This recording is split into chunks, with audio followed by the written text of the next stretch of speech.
Bonjour à tous, shalom à tous, alléluia, gloire à Yahushua, Jésus-Christ notre Seigneur et Sauveur.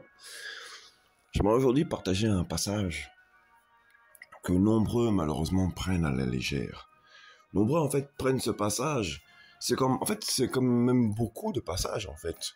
Nombreux prennent des passages parce qu'ils l'ont entendu, mais sans vraiment avoir l'expérience pour en comprendre le sens véritable en fait.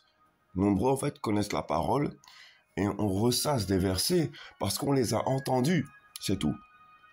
Parce que on nous a dit que ces versets-là étaient pour nous. Sauf que faut comprendre une chose, dans le contexte de l'évangile, bien-aimé, Yahushua, notre Seigneur Jésus, est venu en Israël. Et en Israël, c'est un peuple de croyants qui avait grandi avec la parole de la Torah. Donc, c'était un peuple qui connaissait la Torah. Le Seigneur n'est pas venu n'importe où. Donc maintenant, je vais aller dans un passage que nombreux connaissent, vraiment. Le livre de Matthaeus, donc Matthieu, l'évangile de Matthieu, chapitre 11. Voilà. On est vraiment dans un temps où le peuple a vraiment besoin de ce type d'encouragement, je pense. Voilà, tout le monde, tout autant qu'on est. Venez à moi, verset 28. Venez à moi, vous tous qui êtes fatigués et chargés, et je vous donnerai du repos. Voilà. Verset 29. Prenez mon joug sur vous et apprenez de moi, car je suis doux et humble de cœur, et vous trouverez le repos pour vos âmes. Car mon joug est doux et mon fardeau est léger. Alors premièrement, on voit au verset 28, venez à moi, vous tous qui êtes fatigués et chargés, et je vous donnerai du repos.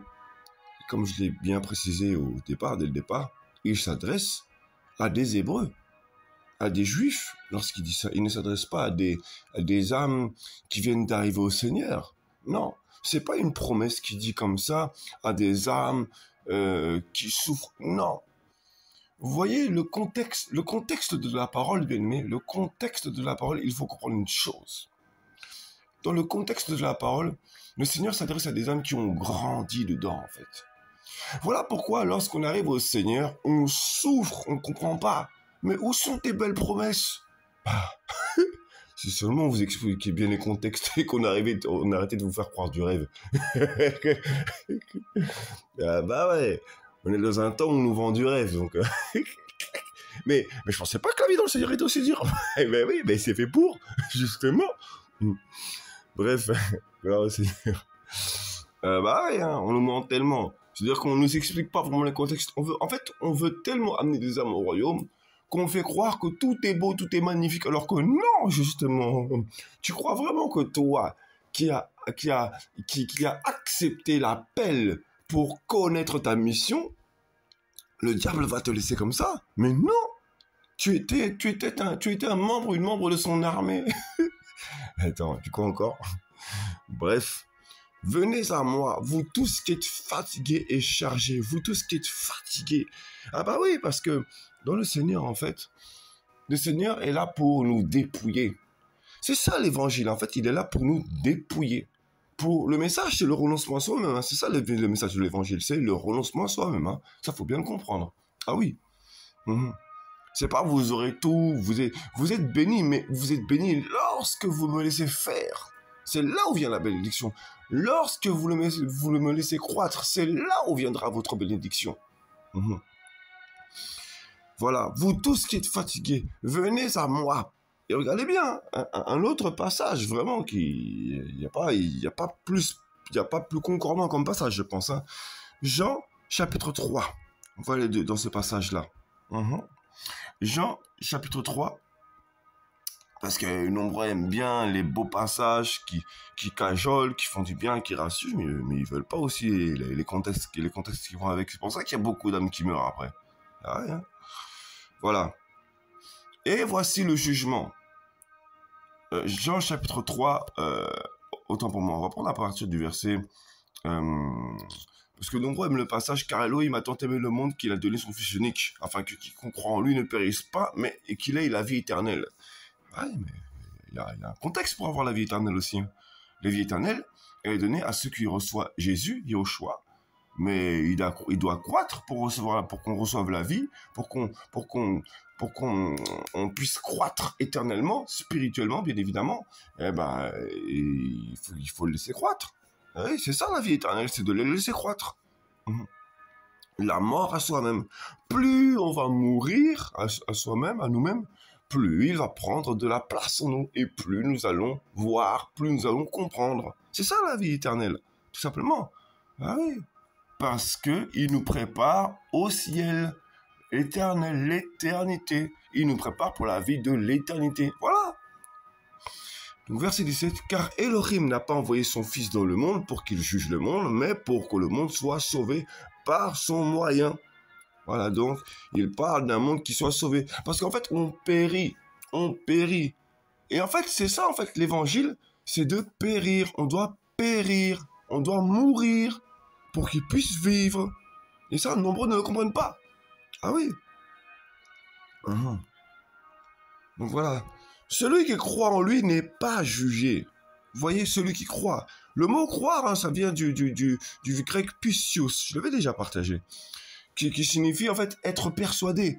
Et pour être persuadé, il faut être convaincu. Il faut avoir une expérience. On ne peut pas être convaincu de quelque chose sans avoir expérimenté. C'est pas possible. Eh ben oui. Il faut avoir une preuve. Eh ben oui. Il faut avoir un truc palpable, une preuve palpable. Il faut avoir un souvenir gravé pour être sûr. Ben oui. Hein. Un ami, il faut des années pour le comprendre, pour le croire. Ben, c'est normal. Hein. Bref. Donc, mais celui qui ne croit pas est déjà jugé. Parce qu'il n'a pas cru au nom du Fils unique d'Elohim. Voilà. Donc, c'est lui qui a tout jugement. Mais son témoignage, lorsqu'on le refuse, eh ben, on périt. Donc, c'est un fardeau. On devient de plus en plus lourd. Pourquoi? Parce que lorsqu'on le refuse, on pêche. C'est ça le péché. Hein. Le péché, ça commence par ça. Et même la marque de la bête commence par ça. Voilà. Verset 19, « Et voici le jugement, c'est que la lumière est venue dans le monde. » Voyez, et c'est que la lumière est venue dans le monde, et que les humains, ou que les hommes, bref, qu'importe la version, ont aimé la ténèbre. On dit bien d'ailleurs la ténèbre, hein, parce que les ténèbres, si on dit les ténèbres, c'est qu'il y a plusieurs ténèbres, forcément. Hein. Et ça m'avait toujours intrigué, ça, à l'époque, déjà. Et que les humains, les hommes ont aimé la ténèbre plus que la lumière. Donc le mot « plus » a toute son importance dans ce passage, le mot « plus », justement. Pourquoi? Parce que nombreuses âmes, elles veulent garder les choses qu'elles cachent. Et elles pensent que pour le Seigneur, ce n'est rien. Elles pensent que pour le Seigneur, ce n'est rien. Je suis une nouvelle créature en Christ. Il n'y a plus de condamnation pour celui qui est en Jésus-Christ. Il n'y a plus de condamnation, ça veut dire que le monde ne peut plus te condamner. Satan ne peut plus te condamner, c'est fini, c'est vrai. Le sang a été versé pour toi, c'est vrai. Il a tout accompli, c'est vrai. Cependant, si tu ne laisses pas croître alors qu'il veut croître, eh ben tu laisses accès à l'ennemi pour pouvoir t'accuser là par contre. Bah oui, parce que le Seigneur, lui, il est à la barre, il est ton avocat. C'est bon. Il a passé l'épreuve haut la main. Il m'a laissé faire. C'est bon. Et là, le diable ne peut rien te faire. Mais si tu ne laisses pas faire, tu rétrogrades en fait. Parce que tu ne laisses pas croître. Donc tu vas rétrograder. C'est évident. Si tu ne laisses pas croître, en fait, si lui, il peut croître en toi, il te fera avancer parce que c'est lui qui est le prophète par excellence. C'est lui qui te donne l'envol prophétique. C'est lui. Parce que si tu veux vraiment voir loin, il va te donner sa vision si tu veux voir loin. C'est lui qui va t'aider à aller voir plus loin, à t'envoler. C'est lui. Parce qu'il est le prophète par excellence. Il est l'apôtre par excellence. Voilà. Je parle d'une vision parce que l'évangile, c'est la vision de l'aigle également. Hein. Voilà, c'est la vision divine. Hein. Voilà, la direction. Je parle de la direction divine. Hein. Et dans le côté divin, il y a le côté prophétique. Toute personne en Christ a reçu le côté prophétique en général. Ce n'est pas tout le monde qui est prophète, mais nous sommes tous appelés à recevoir du prophétique. Tout simplement. Voilà. Voilà. Bref, quand je dis tous appelés, ça veut dire que ce soit tout petit, minime, pour aider des âmes de temps en temps, ou que ce soit vraiment un véritable appel, un vrai ministère. Bref, gloire au Seigneur. Voilà. Et si tu ne laisses pas donc croître, tu verras pas grand-chose en fait. Parce que c'est lui qui donne la vision, c'est lui qui donne, c'est lui qui fait avancer, c'est lui qui fait, c'est lui qui fait pousser par son vent. Voilà. Donc, si tu laisses, comment dire ça, l'ennemi croître en toi, je veux dire, autant pour moi, si tu ne laisses pas, pardon, le Seigneur croître, bah, il est évident que tu montres au Seigneur que tu préfères ce que tu aimes, donc cacher des choses encore plutôt que le laisser croître. Donc lui, il va briser encore, il va continuer à façonner. Il n'a pas le choix. Voilà. Et c'est même comme ça que nombreux vont rater l'enlèvement. Parce que ça aussi, hein, ça fait partie de la sélection, pas par rapport à l'enlèvement aussi, hein, bien évidemment, parce qu'il faut être propre, il faut être pur, il faut être lavé devant le Seigneur.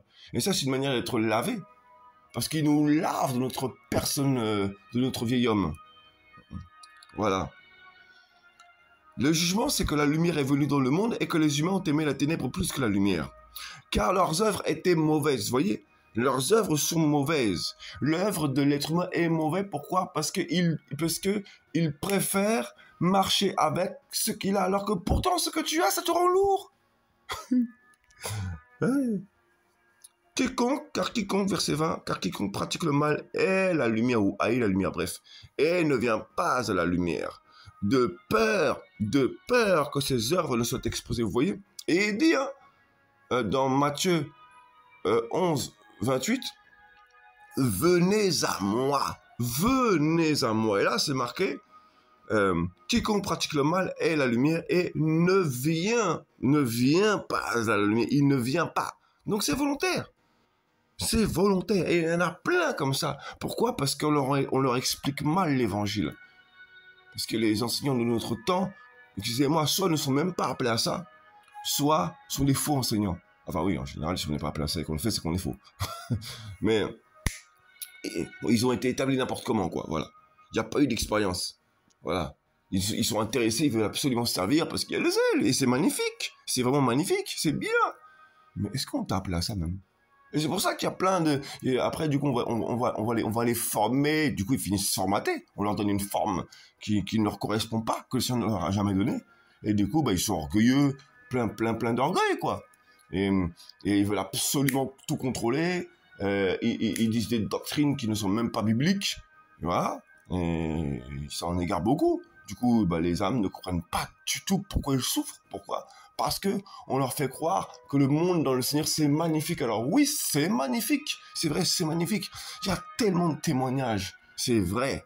C'est à partir même du moment où on est en Christ que tous les témoignages sont les plus puissants. Les témoignages sont les plus puissants, en général.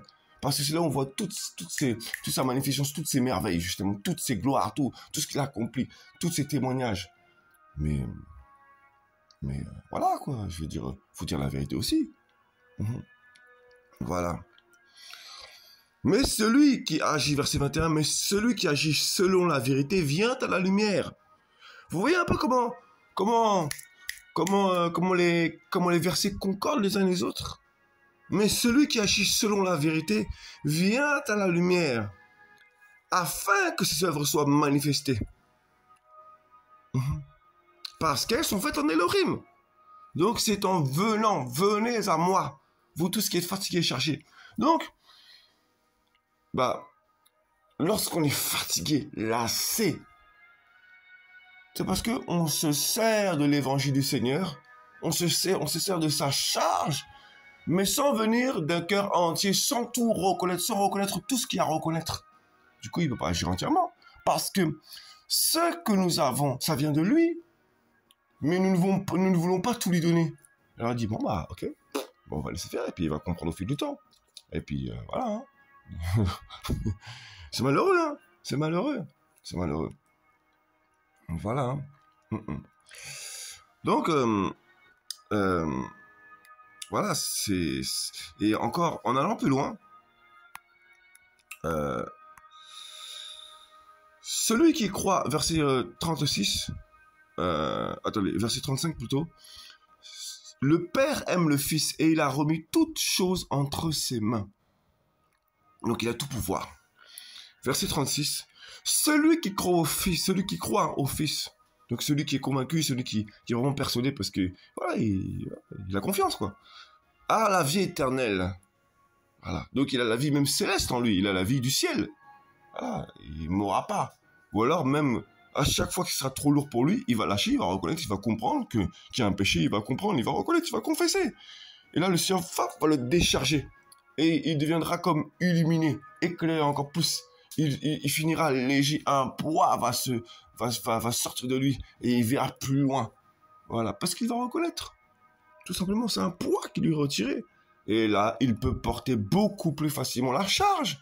Parce que, il laisse le Christ porter cette charge. Comment voulez-vous, bien-aimés, porter une charge qui vous a été donnée par quelqu'un à qui vous ne laissez pas la charge de porter lui-même? Mais c'est évident. C'est à lui, hein. C'est à lui la charge. Et c'est lui qui vous a donné cette mission pour laquelle il vous a donné la charge. Mais vous ne le laissez pas le porter, vous vous donnez toute la gloire. Et je m'adresse également aux autorités. Parce que beaucoup d'autorités, sous prétexte qu'il y a l'onction, voilà, quoi. Ouais, et c'est évident qu'ils n'arrivent pas à porter une assemblée. Ils ne laissent pas Christ tout faire. Ils veulent se donner leur gloire. Mais celui qui est rebelle au Fils ne verra pas la vie. Il ne verra pas la vie. Voilà pourquoi on est chargé, on est fatigué. On est fatigué parce qu'on ne comprend pas. On ne peut pas comprendre quelque chose si on ne la voit pas. Et c'est lui qui donne les yeux pour voir. Il donne les yeux à celui qui a un cœur disposé, qui reconnaît son état. Aïe. Voilà. Mais la colère d'Elohim demeure sur lui. Pourquoi? Parce que nous sommes pécheurs. Ah bah oui. Ensuite, on va retourner à Matthieu chapitre 11. Alléluia. Voilà, venez à moi, vous tous qui êtes fatigués et chargés. Je vous donnerai du repos. Prenez mon joug sur vous et apprenez de moi. Prenez mon joug. Parce qu'il y a un lien. En fait, excusez-moi, mais l'évangile, c'est une affaire de mariage. Hein. On ne marche pas sans son époux. Yahushua n'est pas qu'une divinité. Il n'est pas qu'un sauveur, il est un époux. Vous allez marcher sans le consulter, sans parler avec lui. Il n'est pas qu'une divinité. Hein. Ah, il est un époux. On ne se moque pas de lui. Donc, oui, je le veux. Vous voulez accepter Jésus comme époux, Yahushua comme époux? Oui, je le veux. Et puis, dès que quelque chose ne va pas, c'est humain. Mais faut consulter. Voilà. C'est pour ça qu'il y en a plein, leur mariage ne fonctionne pas. Ils savent même pas consulter leur mari. Ou même les maris ne savent même pas consulter les femmes d'eux-mêmes. Ah bah, c'est évident aussi. Ils veulent tout faire d'eux-mêmes. C'est comme ça, hein. Voilà pourquoi il y a beaucoup d'églises qui ne marchent pas même. Parce qu'on ne consulte pas le Seigneur. Ah. Beaucoup de couples ne marchent pas. Parce que l'évangile, bien aimé, c'est une affaire d'alliance, c'est une affaire de mariage et les épousailles. Je sais pas si ça se dit, mais bref, moi je l'invente en tout cas. Je rigole. Bref. Après on va dire le frère il devient orgueilleux là. Non, il faut savoir rire dans l'évangile. Bref. Gloire au Seigneur. Prenez mon joug sur vous et apprenez de moi, car je suis doux et humble de cœur. Je suis doux. Voyez un peu, je suis doux. Le Seigneur prend son temps, il sait qu'on est orgueilleux, alors il prend son temps, il met des années pour s'écarter de nous, parce qu'il sait qu'on doit apprendre à connaître notre cœur, il le sait. Il le sait. Et vous trouverez du repos pour vos âmes, vous trouverez le repos pour vos âmes. Et il y a un autre passage également que je voulais partager encore. Yoël, prophète Joël, chapitre 2, verset 28, hein, que tout le monde connaît. Hein. Voilà. Et d'ailleurs, je me suis rendu compte en regardant, excusez-moi, sans vouloir faire de la pub, en regardant la Bible de Yahushua Mashiach, qui est une très bonne version, même si, bon, ce frère en question, voilà, laissez-moi montrer les choses, ça c'est encore autre chose, hein, chacun sa charge, voilà, tant qu'il a accompli ce que le Seigneur lui a demandé sur ce projet, béni soit le Seigneur, voilà, mais quand j'ai été regarder la version hébreu, j'ai vu que sur la Bible de Yahushua Mashiach, le verset 28, n'est pas mis dessus. Et je me suis rendu compte que c'était au niveau du chapitre 3. J'ai regardé la version hébreu, et effectivement, c'est bien au chapitre 3, premier verset. Voilà. Donc, beaucoup de versions étaient mal traduites, mal, excusez-moi du terme, voilà, mais mal calées, mal placées. Voilà. Beaucoup de versions étaient mal, voilà, mal faites, quoi. Voilà. Voilà, bref. Et il arrivera donc, Joël, donc chapitre 3, hein, on va dire plutôt, donc, mais à la base c'est chapitre 2, verset 28, donc ce sont les traductions les plus répandues. Et il arrivera après cela que je répandrai mon esprit sur toute chair. Et vous voyez, sur toute chair. Quand il dit le mot sur toute chair, ça se traduit aussi par par-dessus toute chair. Donc, je répandrai mon esprit, ça veut dire que quand on arrive au Seigneur, eh ben, il va venir et il va nous donner son trésor, sa personne. Et il va vouloir croître. Et donc, il va répandre son esprit par-dessus. Donc, il va vouloir prendre le dessus. Et là, en fait, dans l'évangile, c'est tout un combat. Parce qu'en fait, nous combattons. Notre chair combat, mais aussi notre état d'âme combat. Notre esprit humain combat l'esprit de Christ. La chair combat. Vous voyez, lui, il veut prendre plus de place. Et c'est pour ça que souvent sur notre vie est bloquée, ou bien il y a des choses qu'on rate. Parce qu'en fait, beaucoup d'âmes ne comprennent pas ce verset qui est très important. Je répandrai mon esprit sur ou par-dessus, avant toute chair. Voilà, je ne sais plus c'est quel mot en grec qui est utilisé pour ce passage. Je crois que c'est le mot épi d'ailleurs. Je crois que c'est le mot épi en grec. Par-dessus toute chair, avant toute chair. Donc à la base, son esprit, les projets de son esprit passent avant. Et nous sommes dans un temps malheureusement où nombreux veulent tellement leurs propres projets. En fait, beaucoup d'âmes sont zélées, mais elles sont zélées pour leurs propres désirs. Elles n'ont pas compris que c'est Christ qui est par-dessus tout. Quand tu as été appelé au ciel, bien-aimé, le Seigneur t'a donné une mission. Tu étais un vase d'honneur, un vase brillant, un vase plein de bénédictions, de capacités. Alléluia. Un vase, mais tellement illuminé, parce qu'il y avait la gloire d'Élohim sur toi. Alléluia. Avant de venir sur terre, bien-aimé, tu es esprit. Tu es esprit, dans le ciel, tu es esprit. Le Seigneur te sélectionne déjà. Il te voit et il te sélectionne. Il te charge une mission. Ça te fait briller. Et lorsque tu arrives sur terre, là, il t'appelle. Et dans cet appel-là, il dit, voici la charge que je t'ai donnée. Mais tu dois le laisser croître. Mais c'est évident. En ce temps-là, je répandrai mon esprit par-dessus ou avant toute chair. Donc ces projets passent avant tes désirs. C'est évident. Voilà. Et donc, tant que tu ne laisseras pas Christ croître, eh ben, tu seras fatigué. Tu seras fatigué. Tu seras fatigué. Tu vas être fatigué. Tu vas être lourd. Je vous dis, c'est pour ça qu'il y a plein de pasteurs, plein de prophètes, plein d'apôtres, etc. Ou bref, ou même des gens qui ne sont même pas appelés à ça, mais qui le font. Ou alors qui ne sont pas dans une charge dans laquelle ils ont été établis par l'homme. C'est pas leur appel. Eh ben, ils sont fatigués. Ils sont tellement lasses. Ils n'arrivent plus à aller. Et ils n'arrivent plus. Parce qu'ils veulent tout prendre tout seuls. Ou alors ils prennent une charge que Christ leur a jamais donnée. Ou alors ils veulent prendre une charge sans la laisser à Christ. Donc ça les fatigue. Et voilà le problème. Le corps, malheureusement, veut prendre une charge que le Seigneur ne lui a jamais donné de prendre. Voilà pourquoi nombreux sont fatigués, chargés. Ils ne veulent pas laisser la place à l'esprit. Ils ne veulent pas laisser l'esprit agir. On va se fatiguer pour amener des âmes à l'évangile, alors que c'est Christ qui les attire. Venez à moi. C'est lui qui dépouille. C'est lui. C'est pourquoi l'église est dépouillée. Parce que l'église ne veut pas laisser la place à Christ. Alléluia. Ah oui, Ah là là, même, je vous dis. Mon esprit sur toute chair, par-dessus toute chair. Et tant qu'on ne laissera pas le Christ prendre sa place, tant qu'on ne laissera pas dévoiler, mettre en lumière ce qui ne va pas, eh ben, il explosera des choses. Il sera chargé, fatigué, lassé. Ah oui. C'est pour ça que Christ est venu. Christ est venu pour nous dévoiler ce qui ne va pas. Et je vous dis, le message s'adresse à l'Église. L'évangile, bien aimé, s'adresse à l'Église. C'est à l'Église que le Seigneur dévoile son péché.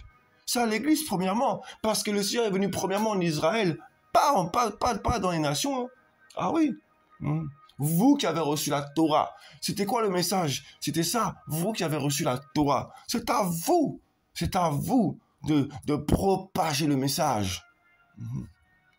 Alléluia. Voilà. C'est pour ça que l'Église est fatiguée comme ça. Bah oui, pour ça que l'Église est fatiguée comme ça. Bah oui. Il est venu chez les Israélites en premier. Hein.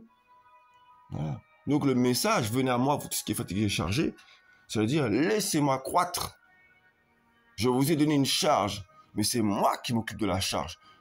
Laissez-moi croître et moi, je pourrais utiliser cette charge que je vous ai donnée parce qu'elle m'appartient, elle ne vous appartient pas. C'est moi. Je suis la gloire. Je suis cette gloire. C'est moi. Cette charge m'a été donnée à moi. Laissez-moi agir. Et vous verrez ma gloire. Vous verrez ma vie. Vous verrez que je ferai croître votre ministère. Alléluia. Gloire à Yeshua Mashiach. Béni soit Elohim. C'est le message que je voulais partager. Voilà. Soyez fortifiés, encouragés. Voilà. Et, toute la gloire vient au Seigneur. Alléluia. Shalom à tous. Shalom. Jésus-Christ vous aime. Yeshua Mashiach vous aime.